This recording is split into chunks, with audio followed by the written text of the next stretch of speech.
As I sat in my window last evening, the letterman brought it to me.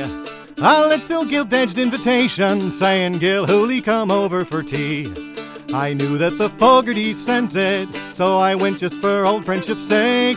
And the first thing they gave me to tackle was a slice of Miss Fogarty's cake. There were plums and prunes and cherries, there were citrons and raisins and cinnamon too. There was nutmeg, cloves and berries, and a crust that was nailed on with glue. There were caraway seeds in abundance that would work up a fine stomach ache that could kill a man twice after eating a slice of Miss Fogarty's Christmas cake. Miss Mulligan wanted to try it, but really it wasn't no use. They worked on it over an hour, but they couldn't get none of it loose. Till Murphy came in with a hatchet, and Kelly came in with a saw. That cake was enough by the powers above for to paralyze any man's jaw. There were plums and prunes and cherries, there were citrons and raisins and cinnamon too. There were nutmeg, cloves and berries, and a crust that was nailed on with glue.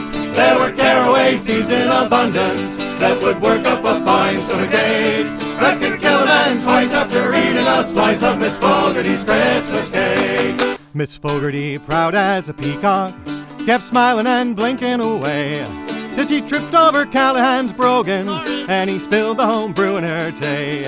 "Hi, Gilhooly," she says, "you're not eatin'. Try a little bit more for me sake." "Why, no, Miss Fogarty," says I, "for I've had quite enough of your cake." There were plums and prunes and cherries, there were citrons and raisins and cinnamon too. There were nutmeg, cloves and berries, and a crust that was nailed on with glue.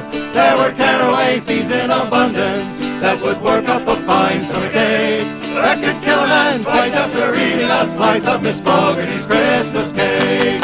Mulrooney was took with the colic, O'Donnell's a pain in his head. McNaughton lay down on the sofa and he swore that he wished he was dead.